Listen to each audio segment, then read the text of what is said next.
The attic in the basement. "Quiet down back there," I yelled whilst driving down an all too familiar road. My best friend and his girlfriend wouldn't stop laughing loudly with each other, much like young couples do. I almost regretted bringing them, but I really didn't want to go alone, and inviting one of those two lovebirds meant inviting the pair. They were a package deal. Lucky for me, the torturous sound of laughter would soon cease as we were approaching our destination. "We're here," I stated, less to point out our arrival and more to shut the two of them up. I just wanted some peace and quiet so I could think clearly. I wasn't exactly mentally prepared for what needed to be done. My aunt's old house was just as I remembered. A rickety old cottage down a dead-end road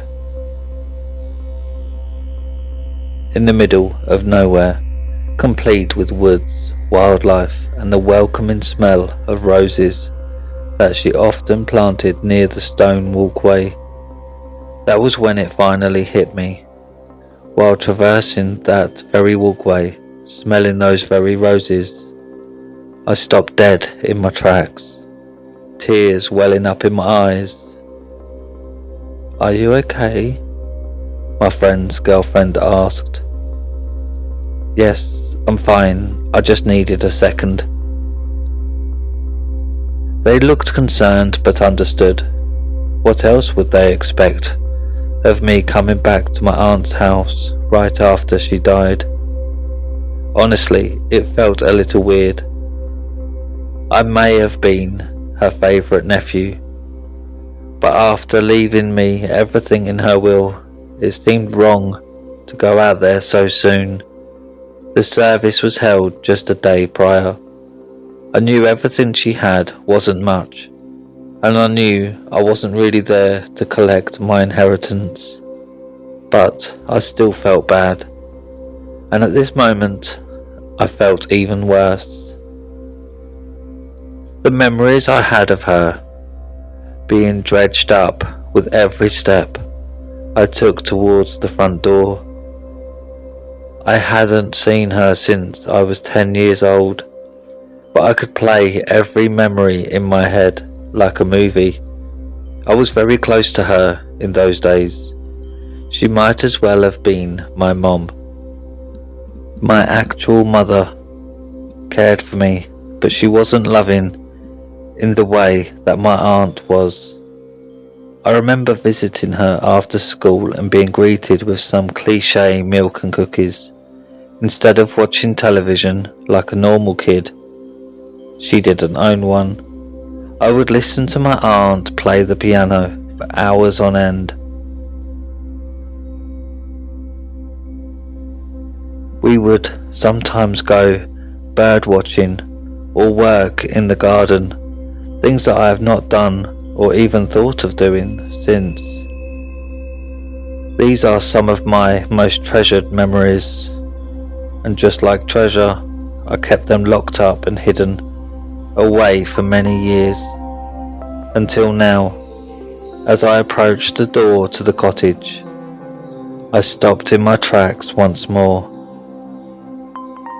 "Seriously, are you okay?" my friend asked this time, seeming very concerned. He had never seen me like this before.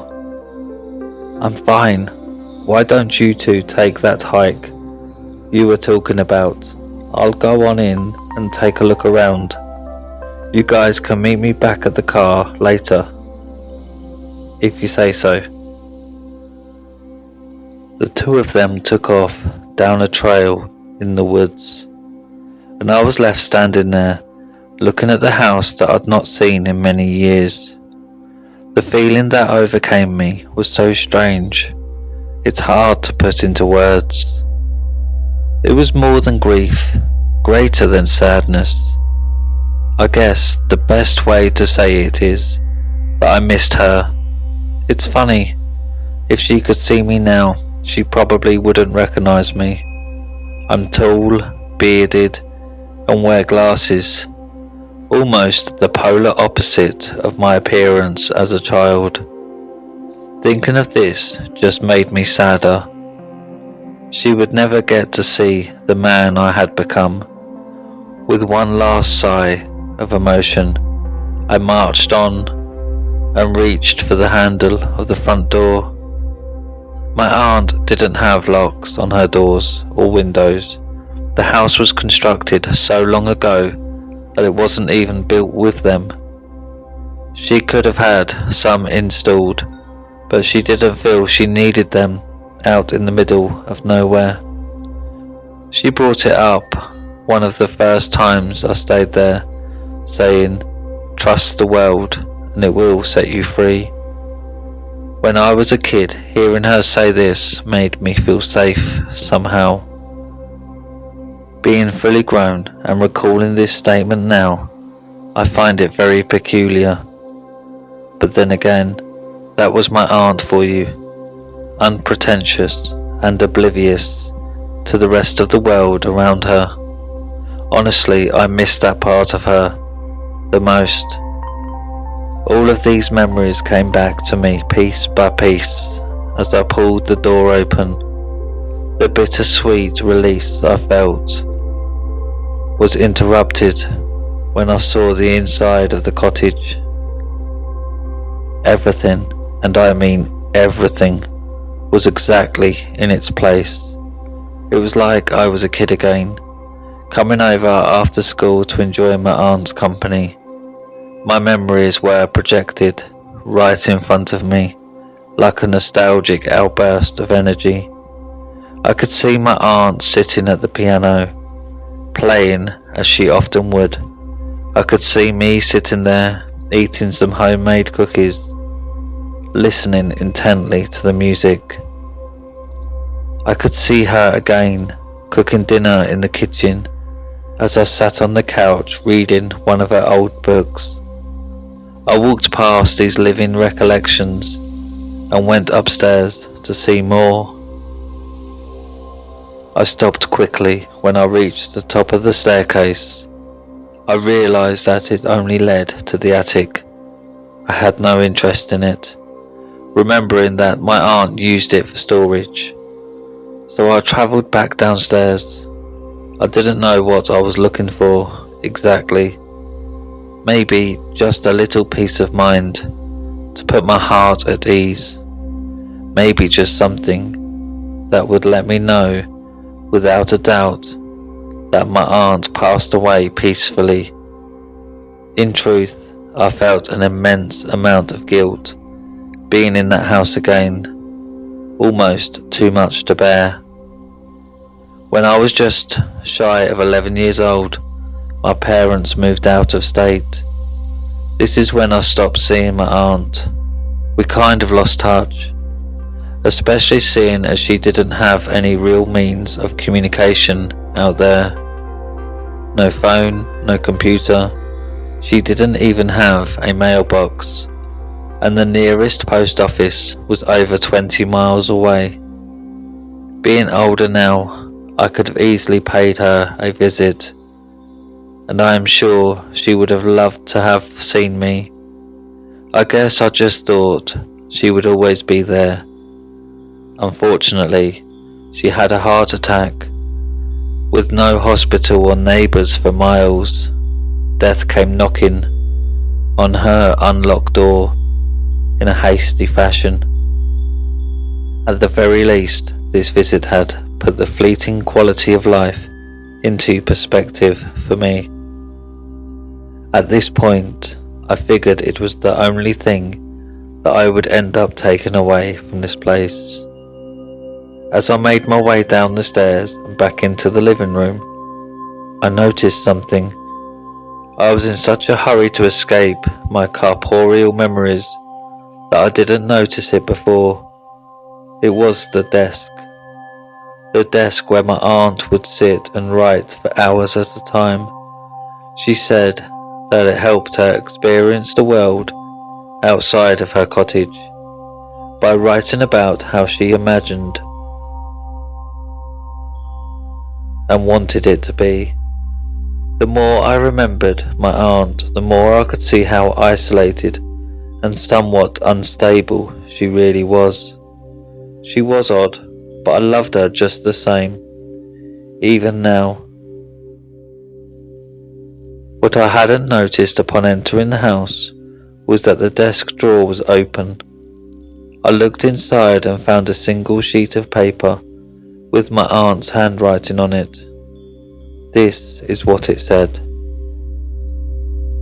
To my dearest nephew, if you are reading this, then the cold tides of death have swept me away once and for all. I know that we've not seen each other since you were a child, but I hope you still think fondly back on our time together. I was happy to look after you, and I know that you were happy to spend time with me. I don't want you to be sad or feel off-put about my death in any way. This is how it is, and in turn, how it was meant to be. I will always hold you dear in my heart, and I hope you'll do the same for me. I want you to live freely despite this, and enjoy each and every moment of your life, just as I did mine. I will see you again someday, and I look forward to it. Trust the world, and it will set you free. I shed a single tear reading this passage, knowing that my aunt wanted me to find peace in this old house. The very closure I was looking for was in her desk the whole time. The elation I felt almost distracted me from the postscript at the bottom of the page. P.S. Don't go in the basement. How peculiar. What was down there? Was my aunt hiding something? If so, what was it? Curious as ever, I walked over to the basement door with the letter in hand, knowing that the answers were down there. I took one last look at the warning, "Don't go in the basement." It was most likely the ramblings of an unstable woman on the verge of death. But what could be the real meaning behind it? Why the basement? Why me? I could recall the basement from when I was younger, but I didn't remember much. I'd only been down there once. My aunt was outside gardening while I was inside reading one of her books. I grew tired of reading and set the book down on a desk. Soon after, I began wandering around the house out of boredom. I walked around the entire cottage rather quickly. Eventually I came upon the basement, somewhere I had never played before. Knowing my aunt wouldn't be in there for a while, I decided to venture on. I turned the knob and swung the door open. I could only see the top of the stairs descending down into darkness. Despite the bit of fear rattling in my chest, I pressed on. Once down there, my field of vision was filled with pitch blackness. This caused me to scramble about, looking for a light switch. After a few moments, I bumped into a string dangling from the ceiling in the middle of the room. Upon pulling it, the room lit up, however dimly. What I saw disappointed me. It was a typical basement, but smaller, with concrete walls, a concrete floor, and some pieces of wood sitting off in the corner. Probably some old floorboards left over from the house's construction. When you're a kid, there's a bit of mystery and adventure injected into everything you do. This adventure ended on a flat note, leading me to an unused space, lost to the depths of the house. The next thing I remember was my aunt's voice as she came down the stairs yelling, "You can't be down here." She sounded more worried than angry, probably scared I would somehow hurt myself down there. There was more to this memory, but that was all I could recall while standing in front of the basement door. I turned the knob and swung the door open, revealing only the top of the stairs and the basement below, completely void of light. Instead of feeling adventurous like I did as a child, I now felt nervous, repeating the words my aunt had left for me over and over in my head, and then asking myself once more, why? I crept down the stairs slowly, so as not to shake the foundation. That's what I told myself, but I guess my sluggish pace was largely an account of the fact that I was frightened, and what I might find when I reached the bottom. Growing impatient and uncomfortably anxious, I picked up the pace a bit.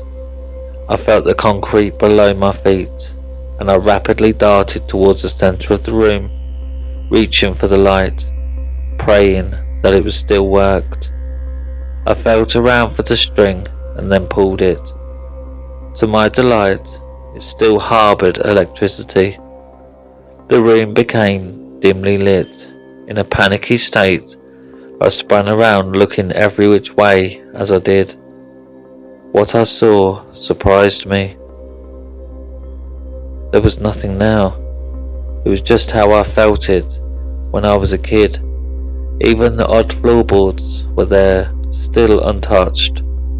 I felt relieved, but far more confused than before. Why didn't my aunt want me to go down there? I pondered for a bit, and figured that maybe there was asbestos or mould in the cellar walls. This would explain why she didn't want me playing in there as a kid, and why she didn't want me there as an adult either. She just wanted to keep me safe, like she always did. This made me feel better, but deep down I knew there was more behind my aunt's plea. As I made my way over to the stairs, something gave me a pause. Memories were coming back to me. I could recall being in the basement when I was younger, but there was something different about it. Different than how it looked now. There was a door that led straight to the attic. How could I have forgotten? It was all so clear to me now. I remember finding a door down there and entering the attic. I knew that it was the attic because I peered out the window and saw my aunt gardening 2 stories below. I waved to her, but she was too busy to notice me. I found it odd at the time that I was able to travel directly from the basement to the attic without so much as climbing a single step. But I brushed it off. After all, I was only 10, and I had no interest in getting caught up in the semantics of how a house is built. Being older, this strange memory was perplexing. How could the basement lead to the attic? It isn't even remotely possible. I tried to call on some more memories, but the details of that day were still fuzzy. I tried convincing myself that it was a dream I was recalling. How could it have been anything else? It was nonsense, right? There's no way it really happened. Somewhat comfortable with this hypothesis, I continued to the stairs, but not giving the basement another once over. What I saw eliminated all doubt from my mind. There, in the middle of the far left wall of the basement, was the door from my memory. I squinted and rubbed my eyes, keeping them closed for a good few seconds before opening them again. When I did, the door was still there, as tangible and existent as ever. This couldn't be. It just couldn't. I knew for a fact that the door was not there just a few moments before, and I'd already convinced myself that my childhood memory was nothing more than a bizarre dream. What the hell is going on? There was only one way to find out. After regaining some composure and mustering up a small amount of courage, I walked, however slowly, towards the inexplicable door. My unhurried movements mirrored my hesitant exterior, allowing me to stall for a moment while I gathered some nerve to actually opening the damn thing. Despite my slothful motion, I covered the gap in a few seconds, a testament to the basement's small size. The moment of truth was upon me. I took a deep breath, turned the knob and pushed the door open. This was it.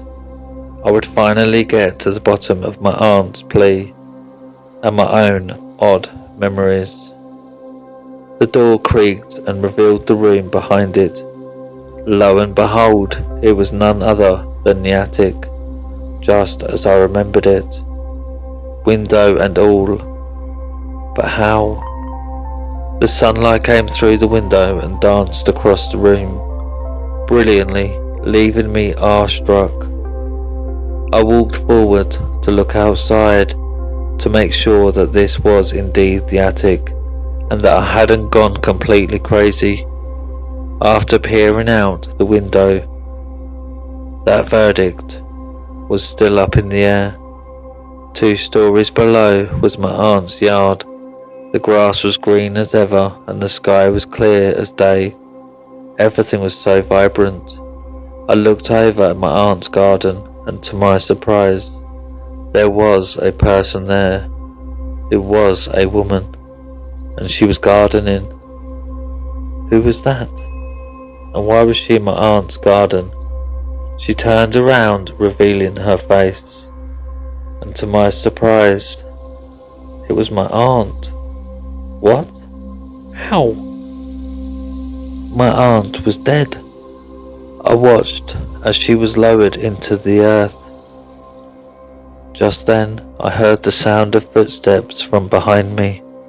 Startled, I turned around to face the noise. "Who are you?" a soft voice asked.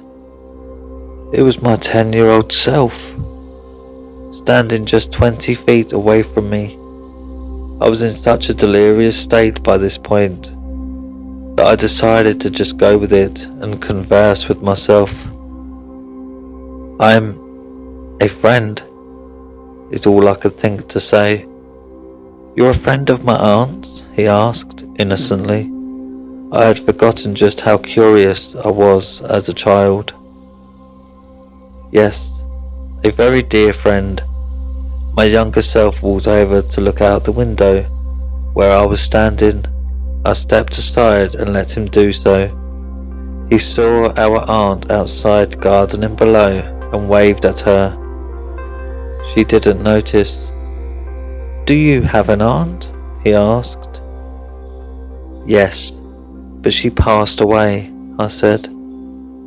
"I'm sorry to hear that." Just then, an epiphany struck. Maybe this was the reason I was here. Maybe this was the closure I needed all along. Listen to me. I know it's hard for you to understand right now, but someday your aunt will pass away too. I want you to spend as much time as possible with her and visit whenever you can. You mean the world to her, and you will regret it if you don't make an effort to be with her now, while you still can. "Okay," is all he said. That's all he needed to say. After walking around and looking at some old stuff in the attic, including some old books that caught his eye, my younger self left the attic to venture back to the basement and shut the door behind him. I looked out the window and noticed that my aunt had finished gardening and was now walking back to the house. This is when my next epiphany struck. I was beginning to remember more of the events of that day. It was all coming back to me.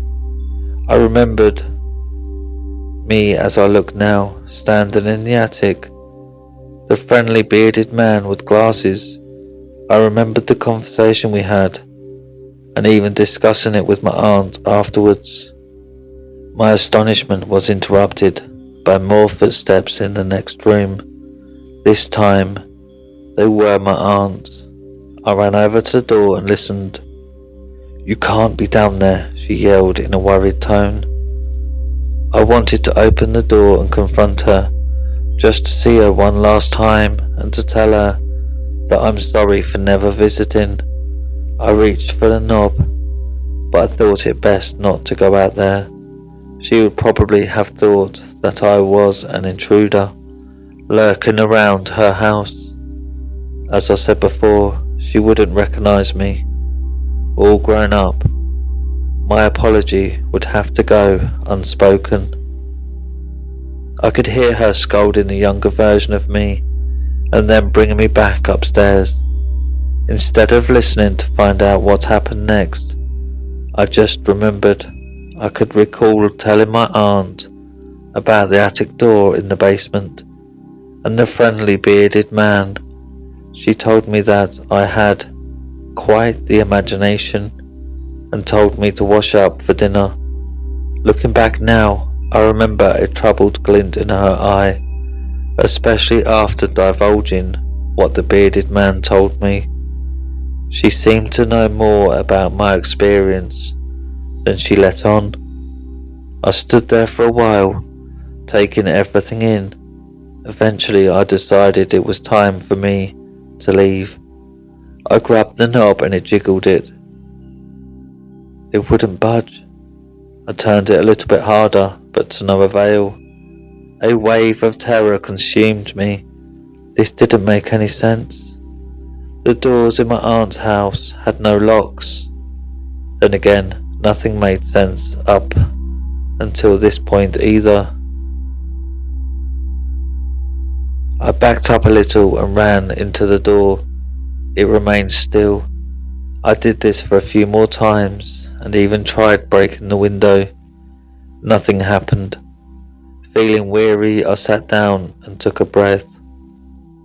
This was when I heard a distant echo of footsteps and voices coming from within the house. It was my friend and his girlfriend. I had almost forgotten about them. I was saved.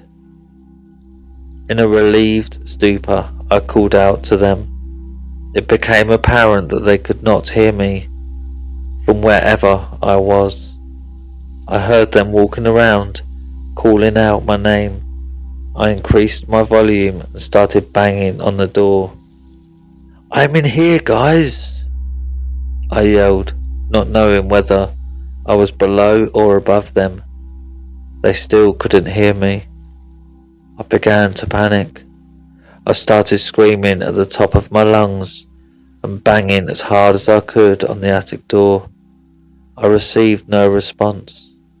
With a dead voice and pained hands, I gave up. I put my back against the wall and slid down to a sitting position, a few tears steaming down my face. I just sat there and listened as my friend and his girlfriend conversed from within the house. Where could he be? He said he would meet us at the car, right? If he's not in the house, then where the hell is he? My friend asked his girlfriend. Did you try the basement? She asked. Yes, there's nothing but some old floorboards down there. What about the attic? She asked. I tried there too. It's just filled with a bunch of old, dusty antiques. We'll have to call the police and have them look for him too. He must have gotten lost in the woods looking for us." As they made their way out of the cottage, my heart sunk.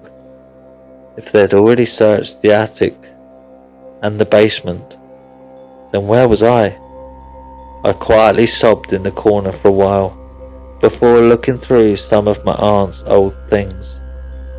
It was all I could do at this point. I didn't care for any of it, save for one treasure of hers that caught my eye. It was a book with a blood-red symbol hand-painted on the front. I had never seen anything like it before. I opened it up and read the beginning aloud. "The spells in this book are to be followed precisely.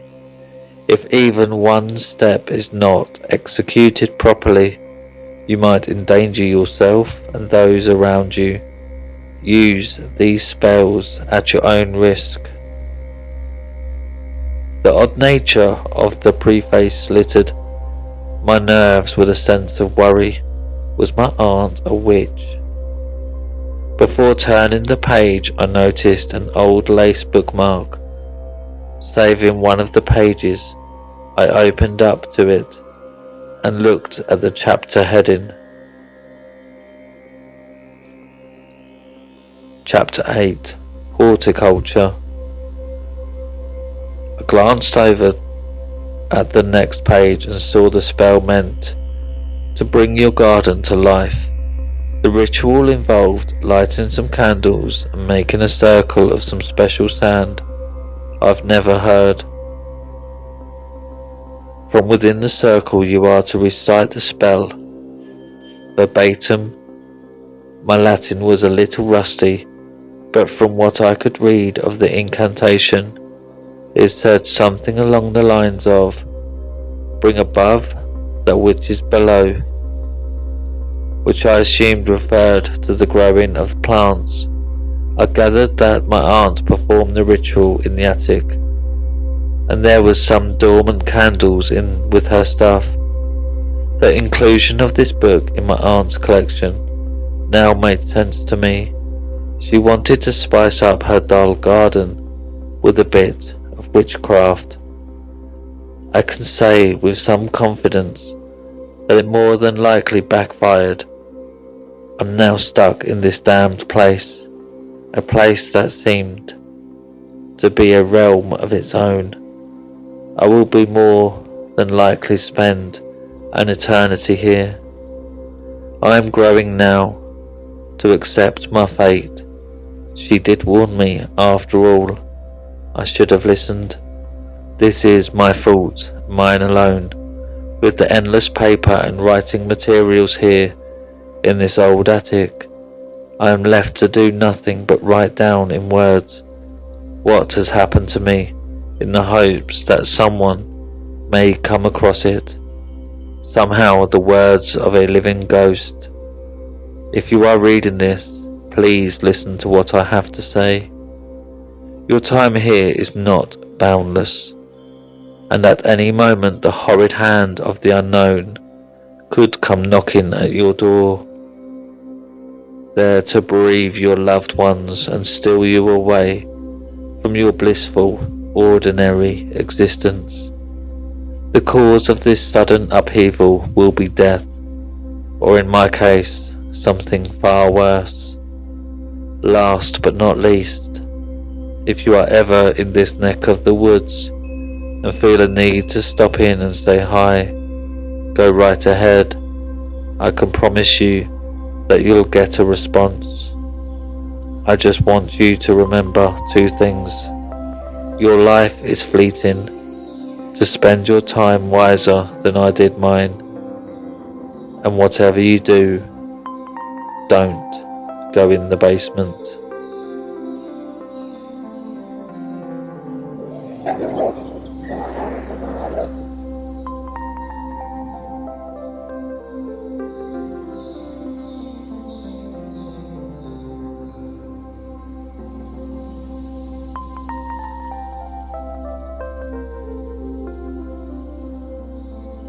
And that's it for tonight, my little hellhounds.